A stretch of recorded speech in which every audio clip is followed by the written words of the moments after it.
There are certain moments in life where you think about what comes in the future. Sometimes it came up a lot that I'm tired. I'm tired of traveling and also with the combination of all the things. I have a family, then myself, then the last years, and it's getting always more and more, and I don't feel I have my time. My only time I have is riding my bike. This year, Eurosport, the home of cycling, gives you the unique opportunity to follow one of the best riders ever in his very last season as a professional. Each month, he'll share with us all of his emotions, doubts and hopes. We'll get to know the man behind the Spartacus mask. Welcome to Follow Fabian. When I started also as a professional, I was just close your eyes and just go and don't think too much, and not about the stress, not about the traveling, not about this, not about that. Just, I mean, a young rider, he has not so much around him. He's just riding his bike, and he has this coolness of just don't think and go or attack. And this is also what I did now and what I also implemented in this year. But the good thing is I have so much experience in these 16 years that with this combination, I feel young, but I feel a lot of power, and I don't feel stressed. Training, racing, simply spending time on the bike. Being a professional cyclist requires plenty of sacrifices, especially if you want to be the best. Racing, being around there, that's not my life. That's my passion. I mean, I love riding my bike. And competition is something totally different, and of course it's also kind of a job. It's not only, I love riding my bike and that it's good. It's a lot of things that comes together, and I saw that there's not any more space and place for everything. And after 16 years, I also feel that it was the right time. People forget how long actually I'm already in. Even I'm 35, getting 35, but still I can, and I decided everything by myself, and that's the beauty. That's what I love about that. I decided by myself, and on the other hand is also that I wanted to stop on highest level. So he's stopping. It's his last season, and Fabian wants to give Eurosport viewers something unique, a chance to share something. The last year has to be special, but special first is performance. That's about winning. That's about reaching still the highest possible. But on the other hand, I said it is my last year, and I wanted to give also something back, something that not is always a bike race. Like now, we're standing somewhere that I mean, the people they're gonna see that they don't know where it is, but it's where is my base, where's my home. And I can talk just without stress, and then also to get some other footages, images, other conversations, and I'm looking forward to this project. Now it's time to move on. I open a little place that there is really a lot of past in, a lot of stories, memories. You have to follow me, and then we're gonna see where we go.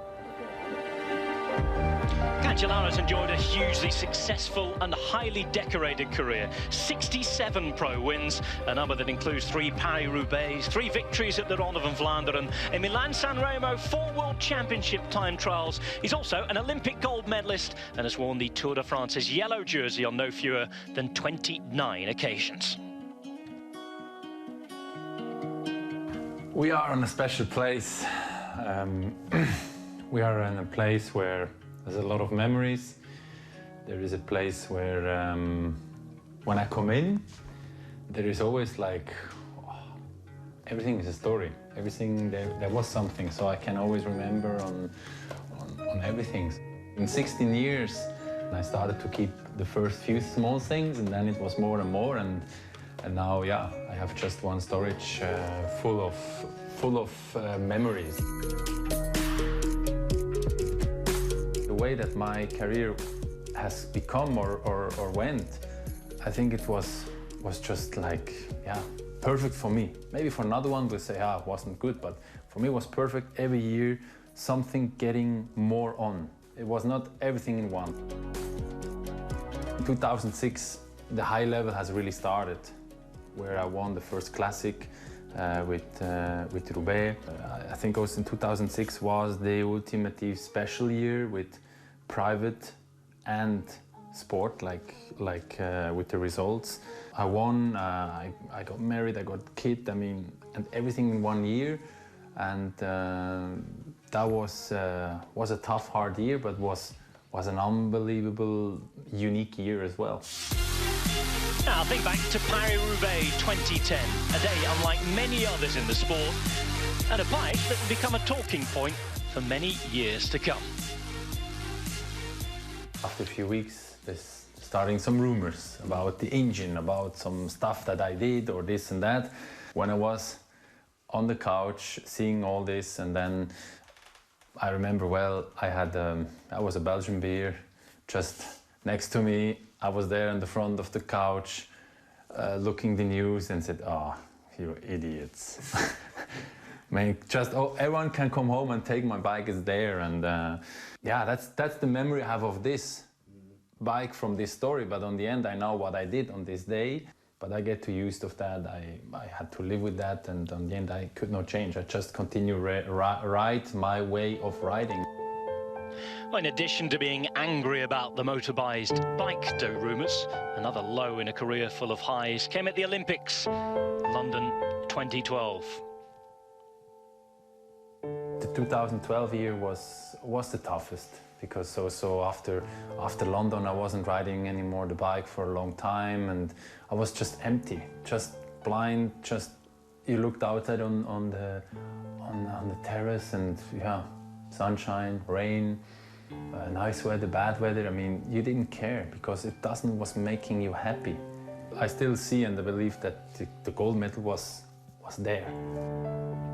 To 2015, and Cancellara's cobbled classics campaign ended before it began in earnest after a crash at the Edri Harelbeke.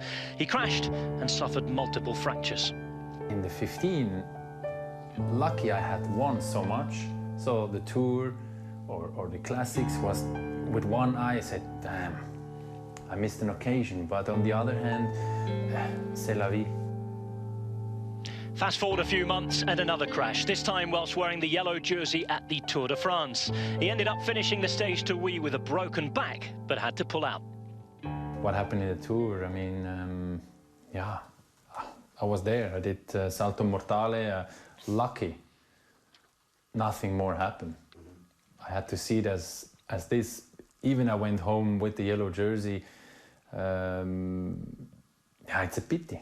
It was sad. I felt bad. There became some situations where I said, "Hey, damn, that's not what I want. That I'm home. I wanted to race. I hate to be sick. I hate to be out not riding, because it's not only about, okay, my time is running, but on the other hand, it is right. The time is running.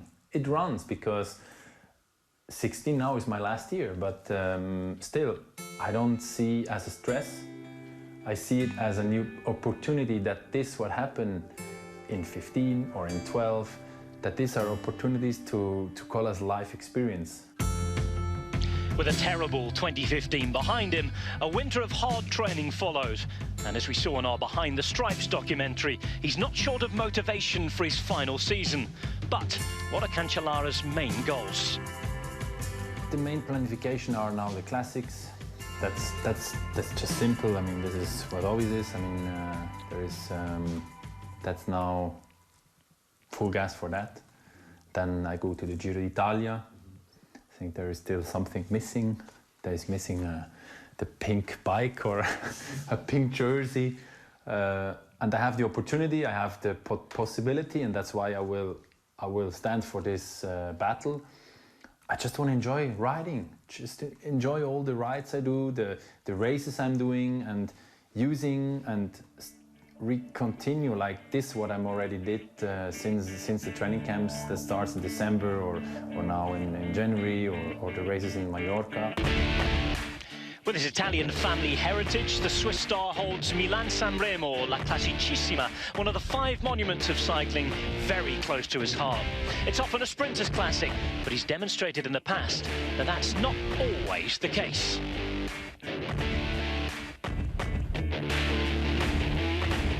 That's why this race stands so out. I mean, you start in Milano, you finish in San Remo, almost at the border towards Monaco, France. So, and the kilometers, the race, how the race built it up. I mean, you start on the flat, on the flat, on the flat. You do the first climb, you come down to Genoa, and then on the whole coast. Yeah, it's a wonderful race, but it's also hardness mentally, because you come out from Milan and then you see a sign, still 275 kilometers to go, and I mean, so there's a lot of mentally things in, and yeah, it's a special race. And I remember in Italy it's always about the stars, how many stars you have before the race, and I had like 5 stars pointed out, and everyone, and they said like in Gazzetta dello Sport or in the other media said, don't give him 5 meters. Because if he has the 5 meters, and it came like that, I had 3 meters, and I was away, and I won solo. When I won, I still also couldn't believe, because for me as a half Italian to win Milano-San Remo was, yeah, was wonderful, was amazing. Aside from results on the road and in professional sport, Fabian Cancellara is facing a very different type of challenge this year, adapting to life away from the peloton. The step from sports person towards a normal person, I think it's always hard, because it's a mentally thing. And then of course you can see, okay, what you achieved, what you earned. This helps you a bit, but if you only with that, it's also not that you can survive, because if you're mentally not ready, then it will also crack you. You can have so much money you want, you can having so many victories you want, but this is not all about. It's all about the person. The person is not Spartacus, is not the Swiss power, is not the guy that destroys the rider in the classics, is not the man with the most time trial wins. No, it's Fabian, it's me, it's myself. Next month on Follow Fabian, we'll be with the man and his team at Edry Harelbeke in Belgium, a race he's already won on 2 occasions. For that mini Ronde van Vlaanderen and more, join us then. Until now, though, it's goodbye.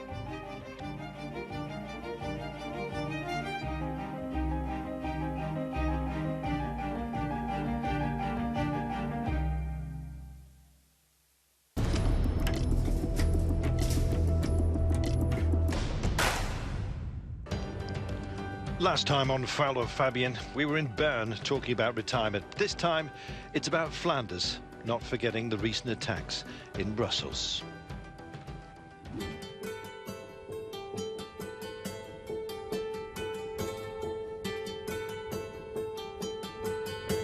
It's just dramatic. It's just, yeah, it's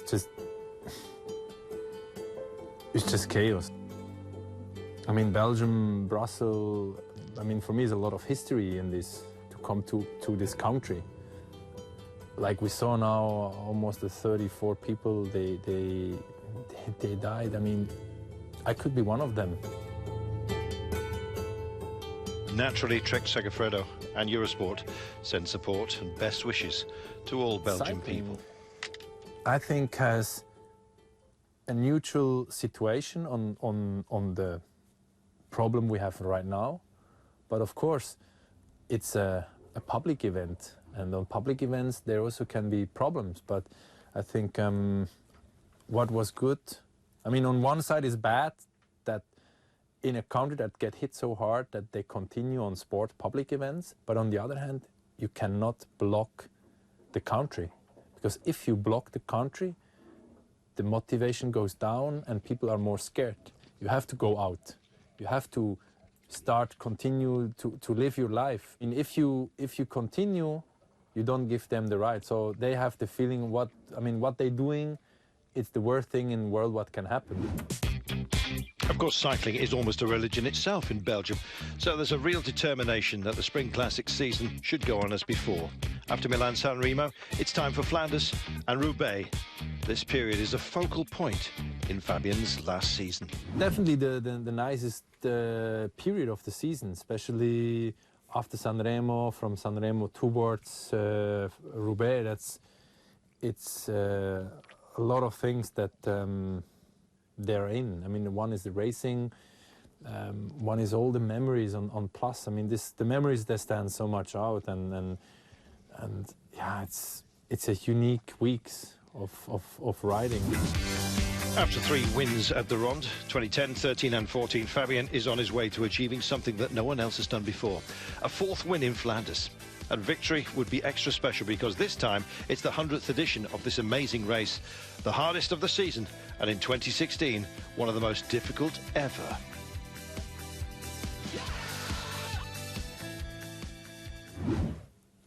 It's not only about winning, it's about history. So history is my motivation, it's not the win.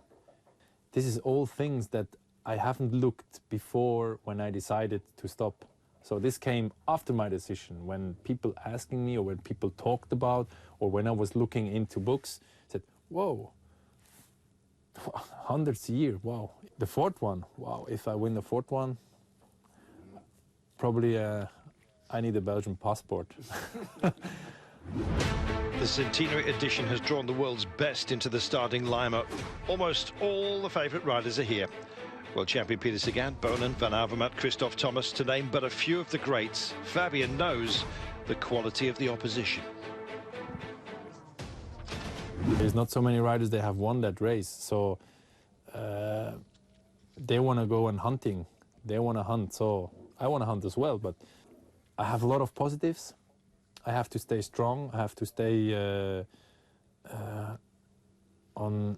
I have to stay ready, because I have to give more than ever in my life out on the pedals to push, because they will push also, the other competitors, but I have and I will push more because I have different motivations. We can't talk about Belgium classics without mentioning cobbles. Unpredictable, uncomfortable, and here in Belgium, cobbles are the battleground for the greats of our sport. For me, there's 2 different cobbles. There's the Paris-Roubaix cobbles and there is the Flanders cobbles, and I like more the Flanders cobbles. Everywhere you go, it's a piece of history, a piece of art, a piece of unique. There's something more. It's just a living of, from the 1st of January until 31 of December. It's just a living cobble country somehow, and yeah, I like because it's also that it's a different dynamic of cobbles. They have a different shape, and that's the way of how I'm liking also racing here. But I could not race whole entire year in Belgium or on cobble roads. I mean, honestly, at home I have also cobble places, but I avoid them. But now we are here in Belgium, and it's cool to train and go on cobbles because it's nice. It feels good. After the cancellation of the Flanders Recon on Wednesday and a long transfer by car from Bern to Bruges, Fabian is keen to get on Belgian roads again to prepare for his next race, the E3 Harelbeke.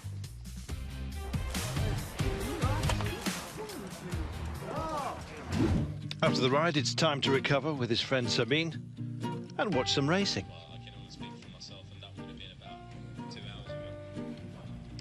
Eurosport 1, Catalonia live. Well, for the top athletes like Fabian, massage is an important part of the recovery process. For the mind, and it's important for the legs, for the muscle. And if she will say to me I have bad legs, then that's not good. But she never will say it.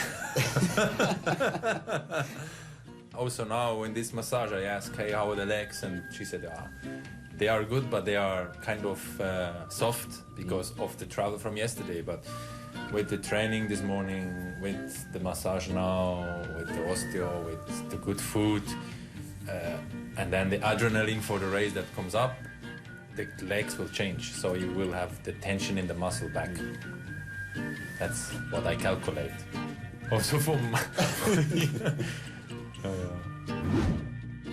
As well as massage, there's osteopathy, which can sound dramatic.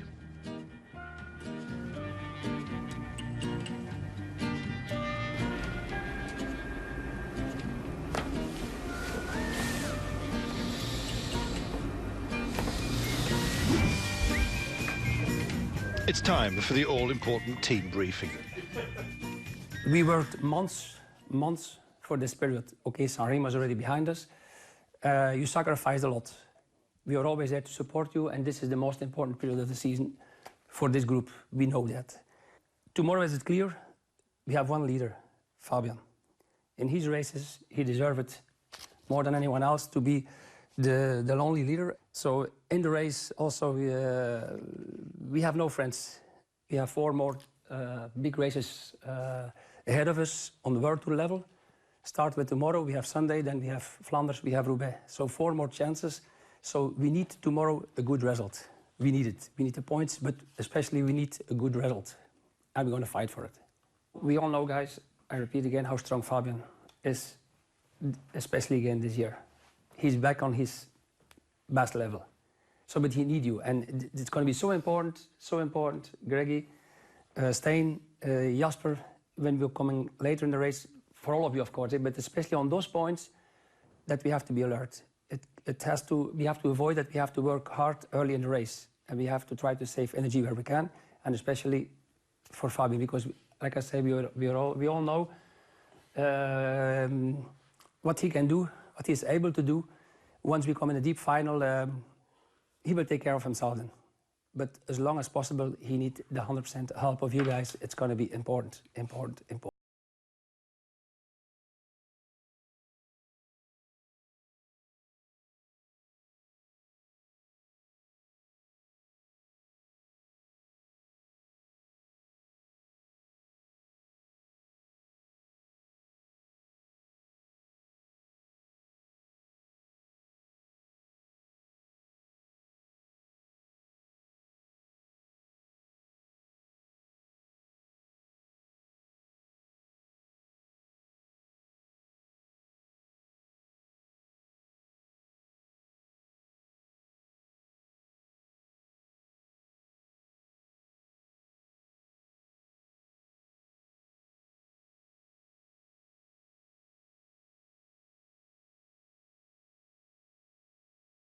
I had a technical problem, and I dropped out of the front group. And yeah, there was not just the wheel, so the derailleur get broken, and I couldn't do anything. I had just to wait. So I could take almost the Segafredo coffee break, but honestly, on this moment, I was just like, I was angry. Like, damn, why again me? Why? And so I just restarted. And because I said, I need to go deep, because if I don't go today deep, then it's just, again, a day of lost, like, towards what I want to achieve next week. So I said, okay, I just go. I go every group I have, or every rider that is there, I just pass and I just pull. Because when you pull in the front, wherever you are, so it's going to be hard. So I said, okay. Then suddenly, I found here a rider, there a rider, and then suddenly I said, whoa, so we have to play this game. Every group I'm gonna catch, there was always a rider in. So on the normal road, they was pulling, and on all the cobble places, I could accelerate and to move up to a next group. So I did like from 2.5 minutes, or I don't know how much it was, I moved up, and on the end,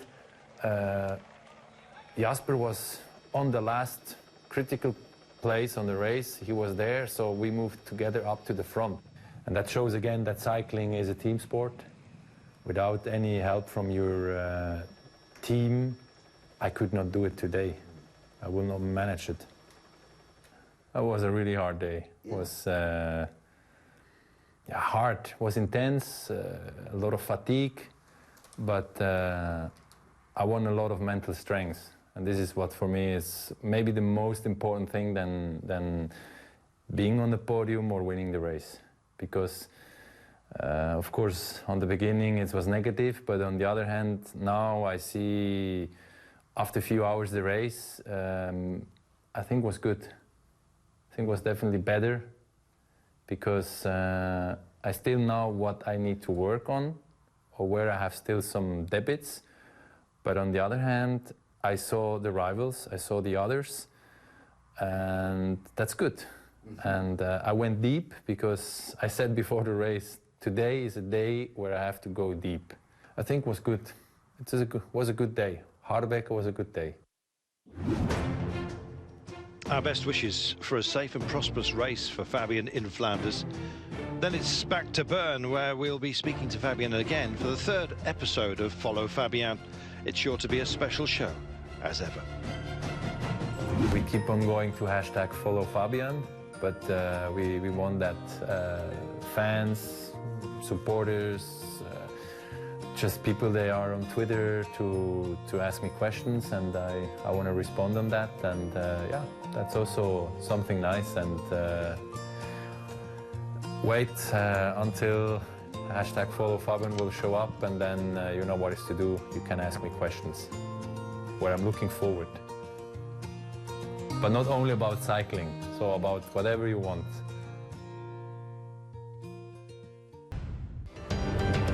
Last month on Follow Fabian, we were in Belgium at the E3, going inside the race team before the spring campaign. It was a unique insight, and we shared it with, of course, Fabian and all the Trek Segafredo. Well, for this new episode, we're in the Swiss city of Bern. Fabian is talking about his next goal, the pink jersey.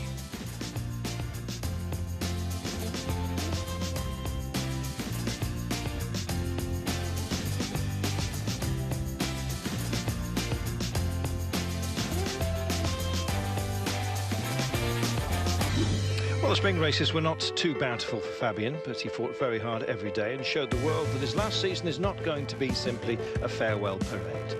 At 35 years of age, Spartacus remains still one of the best riders on the planet.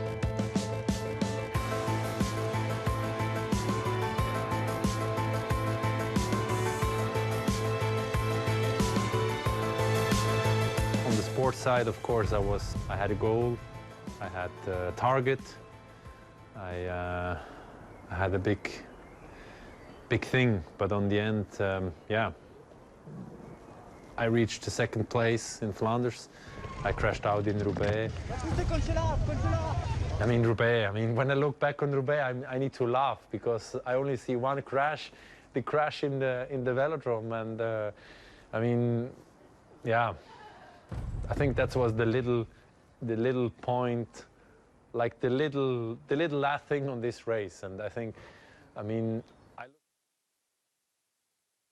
thing, a lot of people, they feel sad about that, what happened, that after such a day, so many bad luck, even at the velodrome, I had bad luck, so somehow I closed Roubaix as my last spring race, yeah, in a different way, but of course it will be remaining for many years. It will, I can always remember on my last Roubaix, always. I can definitely say that my spring campaign wasn't so bad. There's a lot of beautiful, amazing, special, different things that for me that's actually what is my success. I have nice memories, and I'm thankful on that because I could be in hospital, I could be crashed out in another way, or the season could be over. So.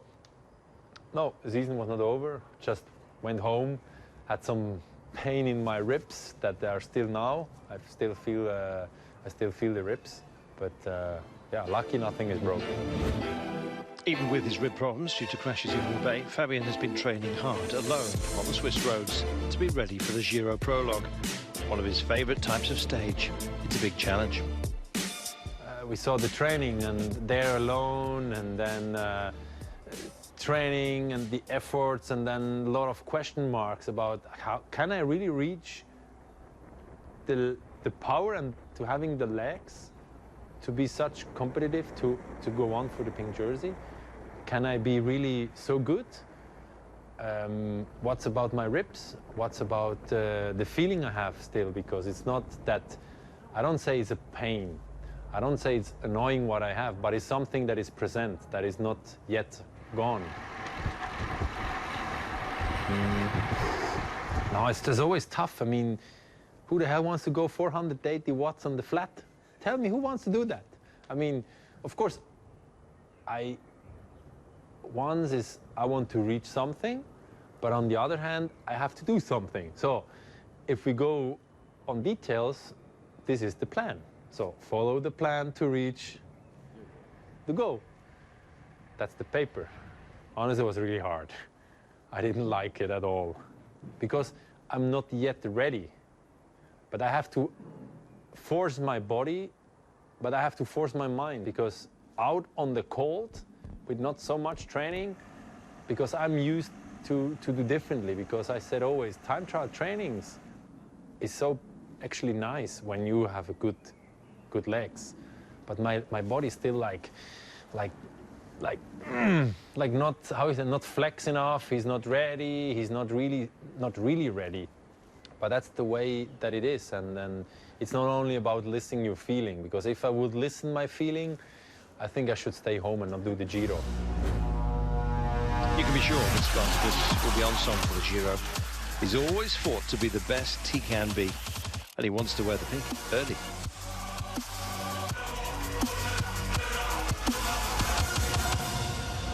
Pink, this is the Italian color, is the color of a lot of history. And my history is more adapted to Italy than to the Tour or to the Vuelta, because my father came as a young boy. He came to Switzerland. I mean, I'm half Italian. I grew in Italy up with the cycling school, so there is more Italian in me than others. The other years, I had so much other things that always been combined, and the season was so long with other things that I said just there's no space. The Giro came always too early. But I said in my last season, I want to do the Giro because of, I mean, I'm half Italian, that's one thing, but also I think the Giro is a really nice race. I think the climbs and the way of the parcours is built is somehow harder than the Tour. I believe that this is true. It's just there's less media. Simple.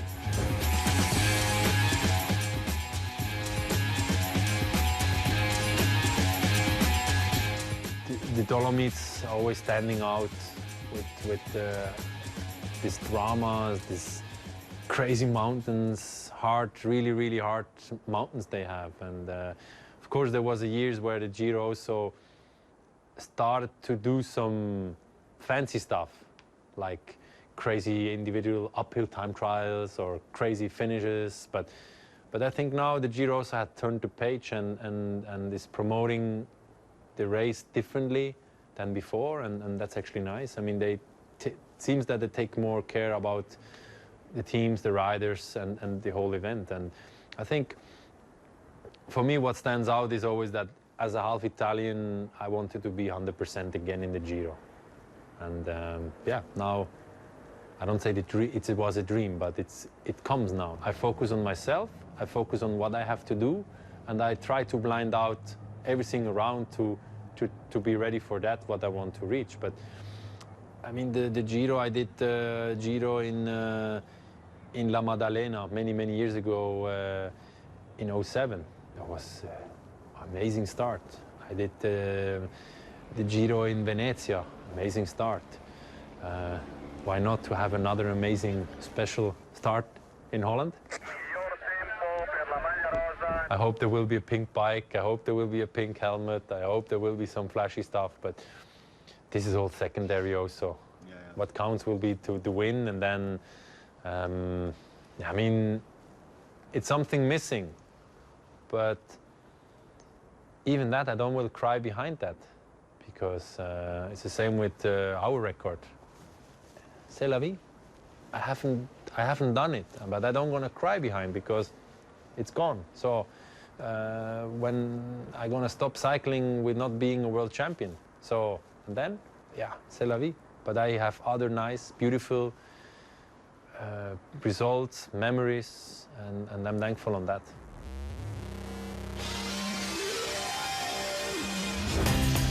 Last month on Follow Fabian, he asked viewers to send him some questions on Twitter about anything they liked. He's chosen a few. No. So now I have the few answers on the questions you made on hashtag follow Fabian.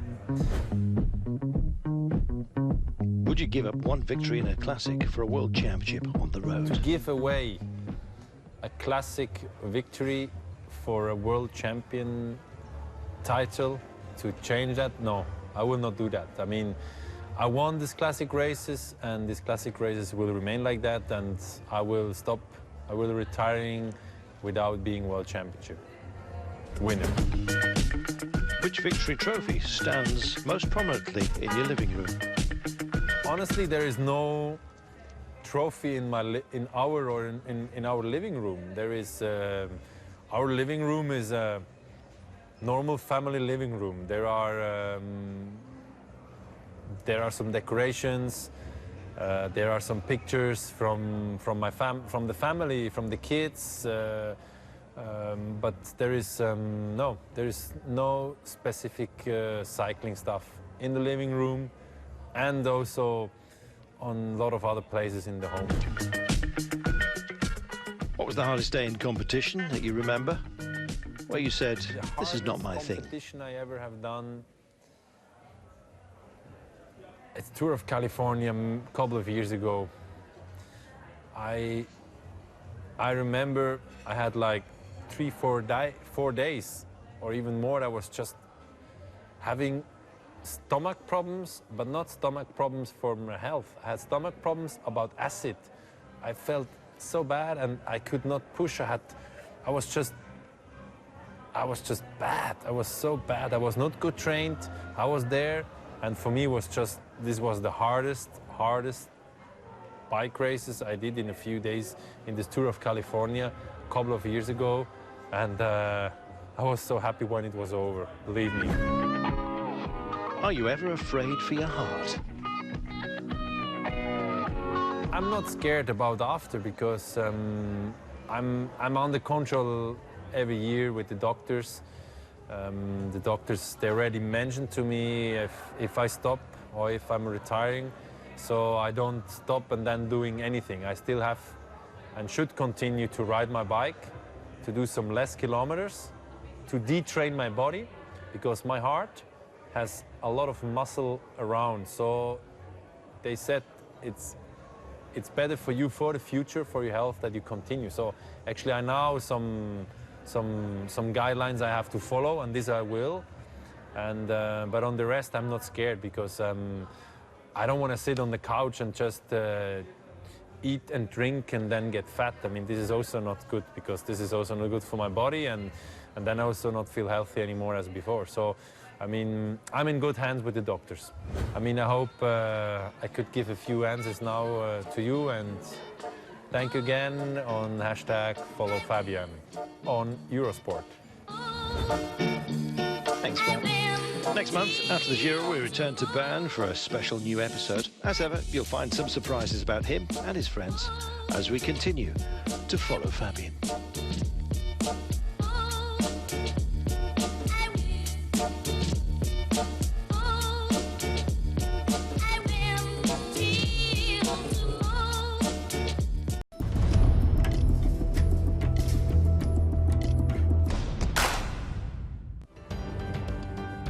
Last month, we were with Fabian Cancellara at home during his time trial training. We also managed to get him to answer a few of your Twitter questions. This month, however, it's all about a new experience, the VR 360.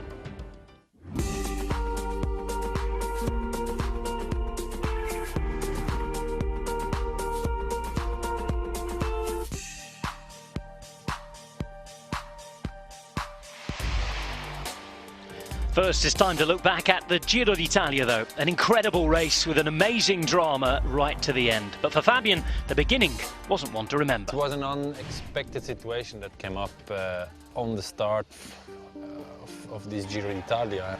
I had big ambitions. The big ambitions was definitely La Maglia Rosa. I had the chance, but yeah, I got sick. I got the flu. I got stomach flu with gastro, and yeah, it wasn't fun. The team let me just 2 days in a quarantine in the room.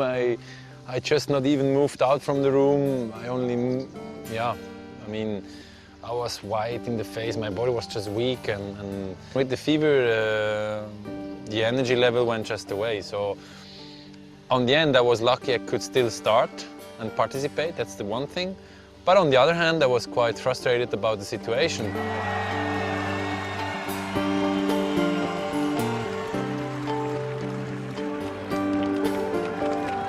Data-wise, wasn't a bad one, just I was missing 30 watts that we calculated, or 35 that was normally or should be there. But on the end, if I look back on generally the Giro, I mean, was a super nice race, good support and was good ambiance, good organized, everything was, we had, yeah, it was just a high-end race, but really relaxed, like good, positive, like wasn't so much stressed like a lot of other races they normally are. Now in this new episode, Fabian wants to introduce us to someone special, one of his closest friends and a training partner in Patrick Seebazer, a famous fixie rider who'll be part of the VR 360 experience. But what is Patrick to Fabian? Let's find out. Patrick is a nice inspiration because he's not a pro athlete on a pro level like I'm riding, but he's doing in this, it's like fixie world, like riding up with the fixie bike and uphill, downhill without brakes. I mean, he's an icon in his world, in his niche, in his things he's doing, and it's nice. He brings me always down to, not, I don't say on earth, but just to stay more relaxed. On the opposite, he thinks he needs to train like a pro, and say, no, you don't need to train like a pro because you are not a pro athlete at us, so stay relaxed as well. So this is just an example of a nice combination. And we just fit really well together, good talks from all kind of things, and that's also important. Riding here with Fabian, it's always a pleasure, you know.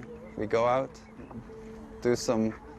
have some tough days, some easy days. He's not the guy who needs to show off in a training. He's a really clever guy, you know, and he's very intuitional. He rides with intuition, and for him, I think the mental aspect is a big part of the thing, because physically, most of the things are there, you know. He's already at a level, so he's a mental guy who's driven by his mindset. He's very creative, he's clever, and he always thinks. He's not the guy who sits on his butt and waits for stuff. He's a very initiative person, and I like that. He's pushing it not only on the bike, but also besides. He likes details. He has this somehow humble perfection. I would say the perfect word for Fabian, his definition would be humble perfection. He can diversify, you know, like life and training, and it's a good mix. He's a great father, and I think it's good to see him with the kids, you know. It's also a nice balance from his professional life, you know, that helps him grounded, you know. The family keeps him grounded because they're not people who live in a $1 million mansion with whatsoever. They're quite humble, you know. They know what they want, they worked hard for it, and he needs to, you know, somehow also eats the fruits. Unfortunately, envy and jealousy is a big part of someone who's successful, because most of the people, they're sitting on their butts in front of their computers or television, and they judge, you know. All this stuff can be influential, and that can somehow also lead you into a way where you might be a bit more distant to people. But that's secure, you know, that's like a shield, you know, and I think it's okay to have a shield, you know. Now for Fabian and Patrick, it's time to climb. And for us, time for the first Eurosport VR 360 in the wonderful Swiss mountains. It's an experience that only lucky Eurosport viewers can watch on smartphones with the new Eurosport VR app, or even better with the special 360 glasses to really capture the moment as never seen before. And for this special episode, we asked Fabian to try the glasses on and to follow a skier downhill in Kitzbühel. So from the bike to the glasses, let's see how he got on.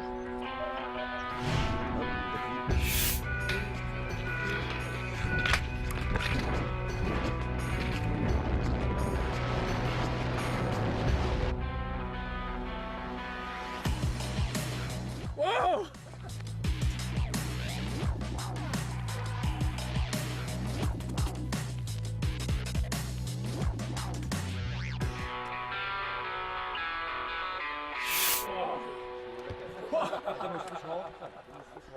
Wow. I definitely need to sit down. What do you think about? I need to sit down. I need water.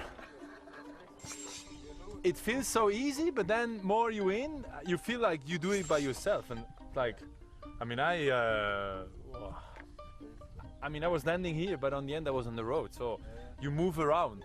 I think skiing, then the jump, and the ski is already crazy, but I think with the bike is even more crazy, because I know already the feedback in general when they see the riders going down in a down, say, hey, how you can do that? Yeah, now you can see how we do it. So they'll be scared even more. Time to set up the bikes then with a special GoPro camera, but using a different angle than the one you'd usually find, more than 220 degrees. These lenses, you will have, we take 22 degrees, not 180.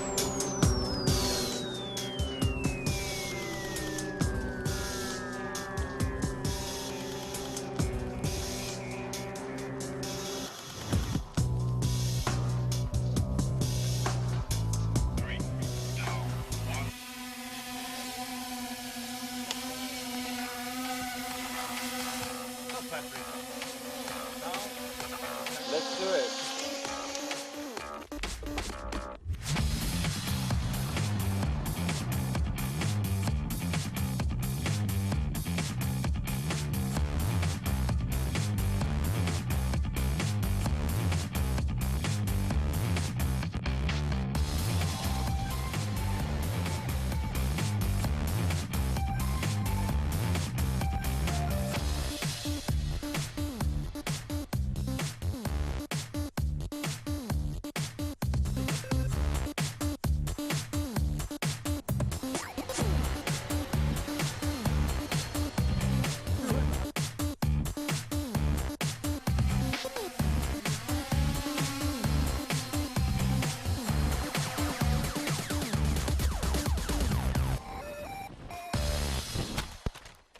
Ladrone le casse! C'est pas trop bien, hein?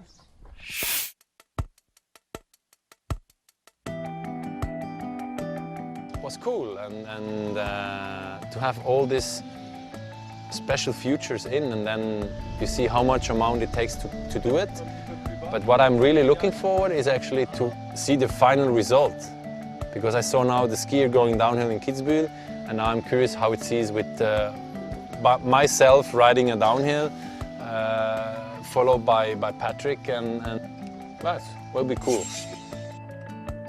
New technology is coming in the world, but also coming a bit more in cycling, I think. I don't know, maybe one day we're gonna have a helmet camera, really light, 360, and you watch at home a cycling race, and you see your favorite rider, and you see him 360 degrees. Could be the future. There are plans in cycling with the long group that a certain amount of teams are in together. They want to move on. Race organizer want to move on. Television wants to give more impression towards the people at home they're watching.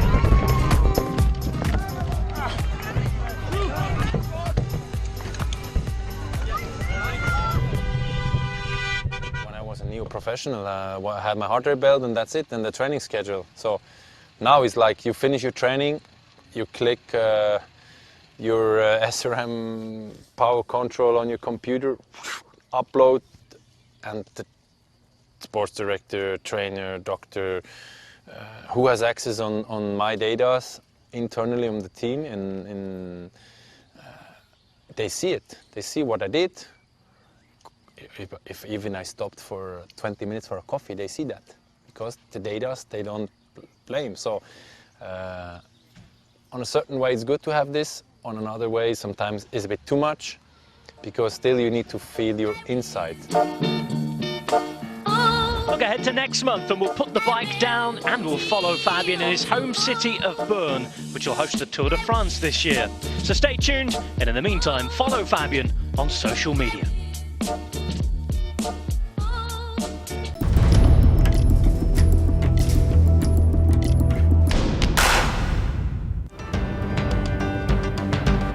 Well, during the last episode, we followed Fabian for a new experience, the VR 360, with his friend Patrick Seebase. A great time of fun and happiness. The video available on the Eurosport VR app.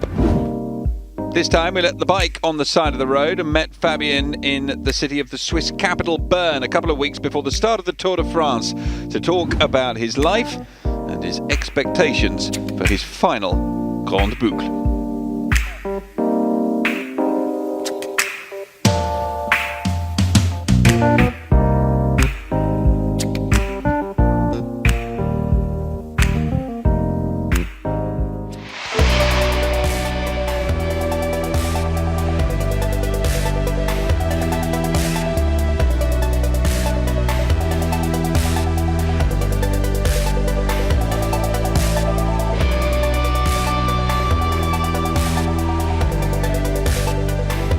Bern is capital of Switzerland, and it's kind of the open doors for the mountains.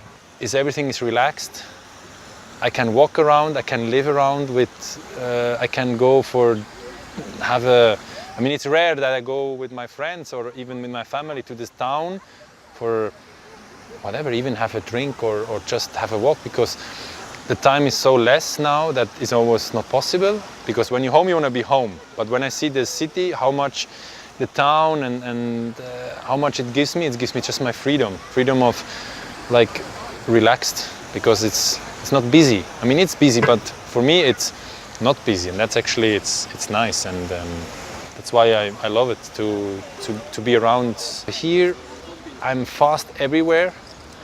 I can move around walking, by bike, by car, by train, by buses, by everything, and you move fast. And in my inside, I like that. But it gives a lot of possibilities for myself. It gives possibilities for my family, for my kids to grow up. You can do family stuff in the city, outside on the city. You can even almost swim around the city because it's a river. And it's years of years where I was joining this river here. And in summertime, I mean, you just grab your car, you go somewhere here close by to the city, you jump in the water, you let you go. I mean, it's relaxing. For me, it's the best, but the thing is, every people I bring to this town or to the city, they always go back with a good vibe, with positive feelings, and that's actually it's about, and that's why I like it when people is coming over.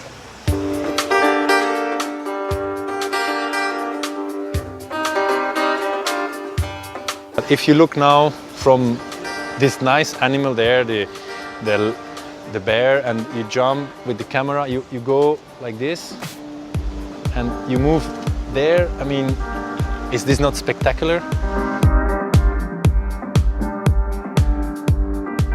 Switzerland is touchable somehow, but somehow also people think, oh, everything is so clean, everything is so strict, but that's a system we have. For me, I'm happy from what I have, I'm happy where I am, and this is about. I feel home. I feel always grateful and thankful for what I have for my family or with my family, where I'm living, and which quality I have. What do you want more than that?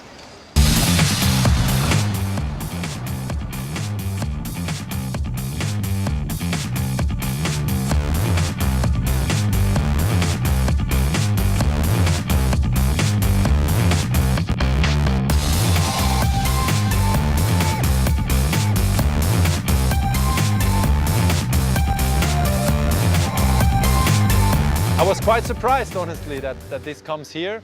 But of course, on the other hand, it's nice, and it brings cycling, but it brings also the world of cycling and everything around what is watching the tour, from America to Asia to Europe to Australia to South Africa, I mean, to everywhere on the world, the town will be seen.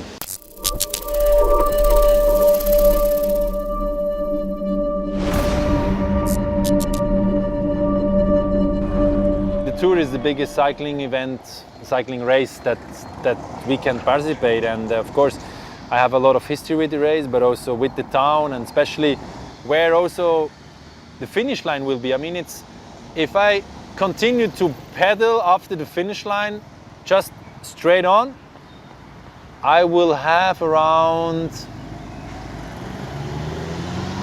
8 minutes, maybe 8 minutes, then I'm home. So that's quite close. Coming to Bern, having the rest day in Bern, it's not bad, because I remember so many rest days where you've been in the middle of nowhere and you've been in a city or outside, or was just boring, or just, you've been happy that the day was passing. But I think it's actually a cool rest day. It's definitely a cool rest day.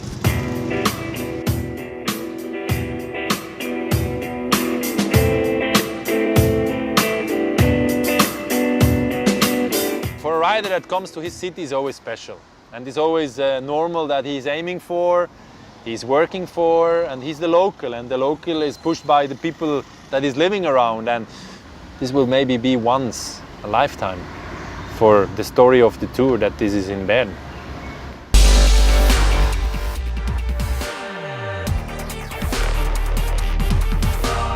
Of course, I know the last 2K, the last 10K, the last 30K blind. So right now I'm sitting in a corner that we will also do. It's actually, you come up from the Klösterli-Stutz. Sounds pretty strange, but it's the name of this small bump that is only the first part. And yeah, it's gonna be a tough finish. Tough because everyone knows that, I mean, if I talk now or not, they already know we come to my place, we come to my city. So it's obvious that the day there will be a plan for that. I have a team, I'm there with the team, and we have also with Bauke, we have a rider, so we have Frank, we have heaps of possibility also to not think only on Bern. So there's also the team where we have an objective together, we have a goal together, we have ambition. So it's good like that. Otherwise, you start there and you wait Bern, but I don't want to wait until Bern because it's too long. Because before we have the Pyrenees, we have a rest day in the Pyrenees, so there is some hard grounds to go over it. So last pain, last effort. But if the whole bunch is behind you, I don't know, just to be super strong, sometimes, like I said, is not enough. It's more than that, but I believe in the goods. I'm working for that. I'm working for the performance, for the strengths of a condition, and but I don't stress about, because you can win, you can lose, but it's easier to lose than to win. There's more factor that you can lose than you can win. But yeah, I will do my best, because this is what I can do.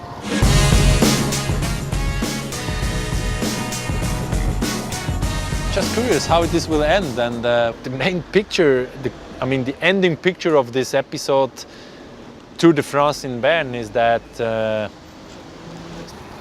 I'm standing on the top of the podium, winning the stage, bringing the flowers to the kids. They love the flowers because they want always I bring the flowers home. I mean, better than this it could not end. I mean, you are here and yeah, but it's a bike race, so I will just do my best.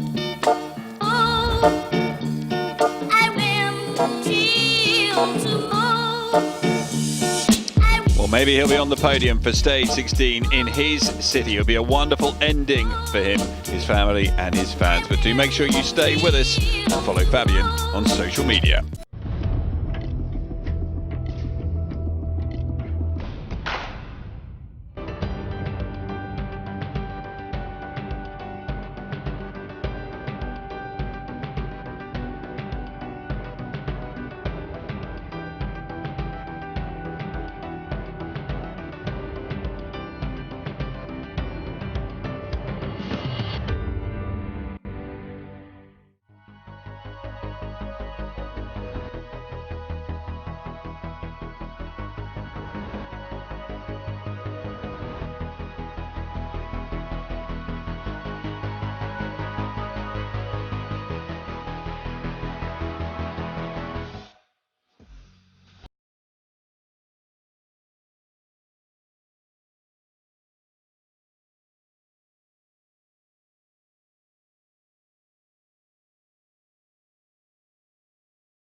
there's a lot that happened. I came home from the tour, and I had 3 days of like 3 black days. Like I was sleeping. I was not with the feet on the ground, because when I left the tour with tears. I couldn't even say goodbye to the team members after the race. This time was the hardest when I left, or like the hardest saying goodbye.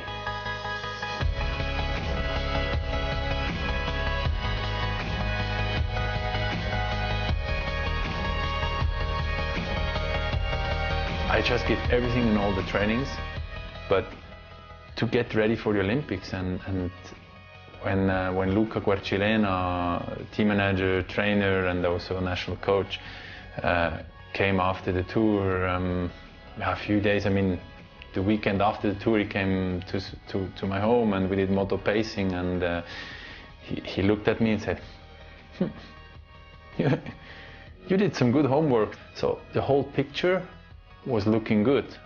And I told him, it's not only about the picture that looks good, it's also the mentally way that I think I went over it, I could recover it, and I got stronger out of that. It was so hard. It was so hard, but I think it was necessary. Because this also, when I look to the race and how the race I managed, and we managed the whole situation of the preparation, I think we did the perfect job from all the sides. I think we went to Rio with this feeling that we did it right. He was happy. He was like, he was also convinced that for the time trial we can do something great.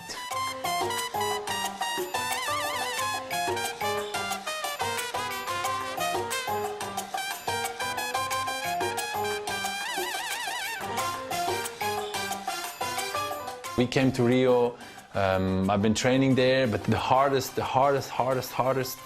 thing what I had at the Olympics was the night before.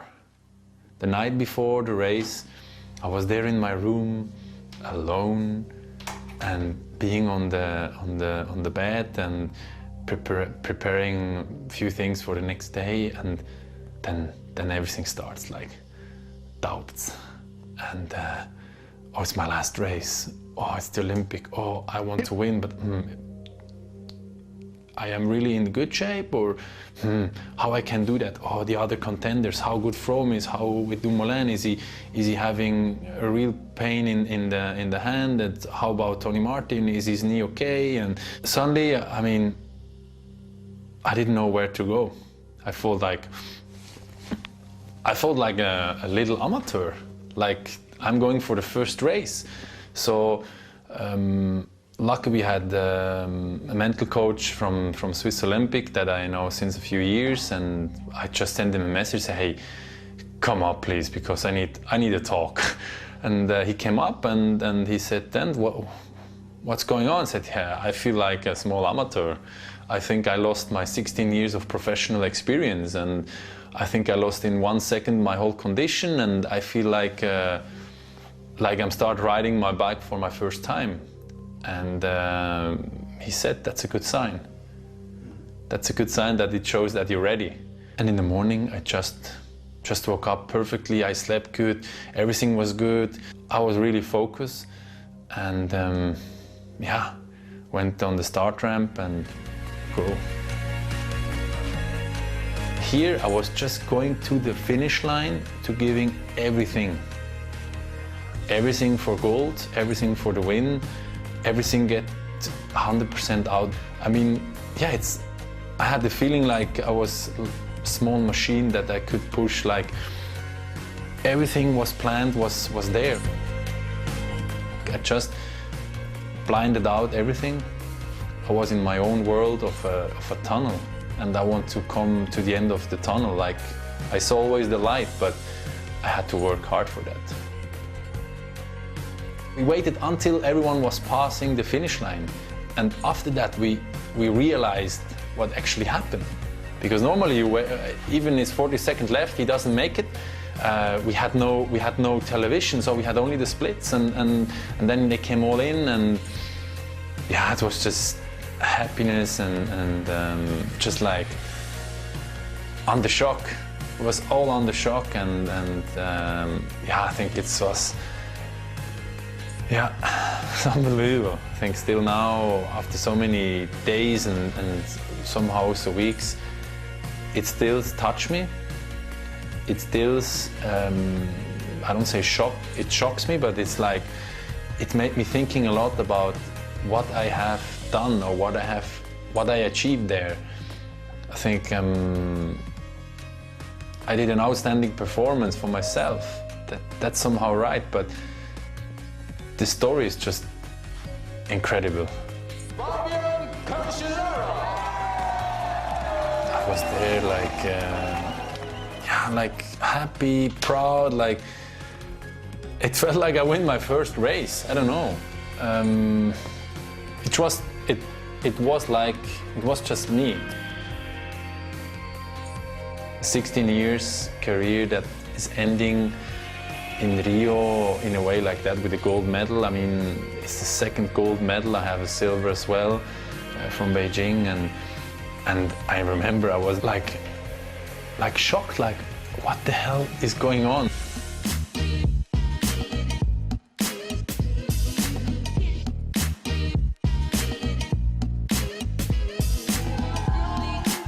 Share your emotion with the world, share your happiness, share your proudness. I mean, my family was home watching it, friends, they've been all, yeah, just an exciting, unique last moment in my career.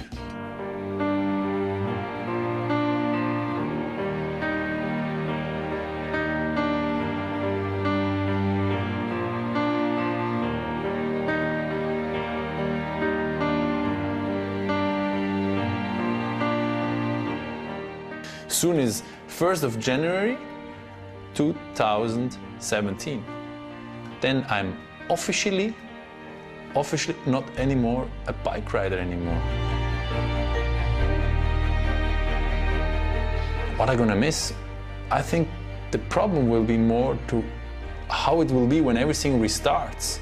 Do I also will restart? Is it in January, February where I'm gonna say, I missed something? I have no idea. I cannot give these answers because it's also good I have no answers about that, because it's something that is not in my hands. It's something I have to talk in January, February, or whatever it will come, or in June, or in next of August, I don't know. But what definitely is clear for me, and this is already what I really, really feel, that I'm just happy the way everything ended, and this has given me for sure some space and some freedom to live differently cycling.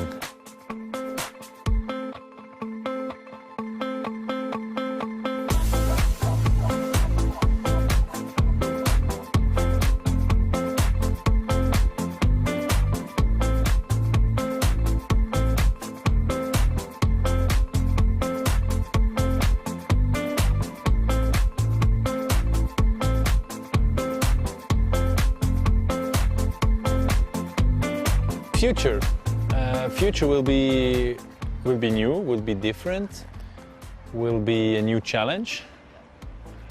Set up new ambitions, new goals. But honestly, right now, I'm happy there are a few things for next year, like projects, or an example like with Trek, I have certain days. I have with Ometer, that's a speedometer, that I'm not only just as a face there, no, I'm also with the company related to help to bring something new out in cycling, where it's really related with my philosophy. Then there's a few other partners I have with Corner Card, IWC. There are some certain days next year where I will be busy. It's not only about image and about going to the stores or to go to expositions. It's also important role to be close also what's development about equipment. My future will be harder somehow in a different way than now physically, because now was physically, was my body, was of course also, I mean, mentally, but now it's more mentally. It will be more the brain use than my body. I become professional rider and I won junior title, I won many races, but there it starts from zero. Now it starts as well from zero. What I won, what I achieved is a small business card, but it will help, because if you just stand there and you think, oh, everything comes by themselves, no. When I turned into professional to Mapai, also there everything started from zero. Also now it starts from zero. The future will bring a lot of different things, a lot of differences of possibilities, opportunities, and that will be, yeah, will be also a challenge. But life is a challenge.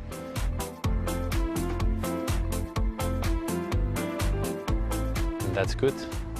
That's good. Thank you. Thank you, Aerosport.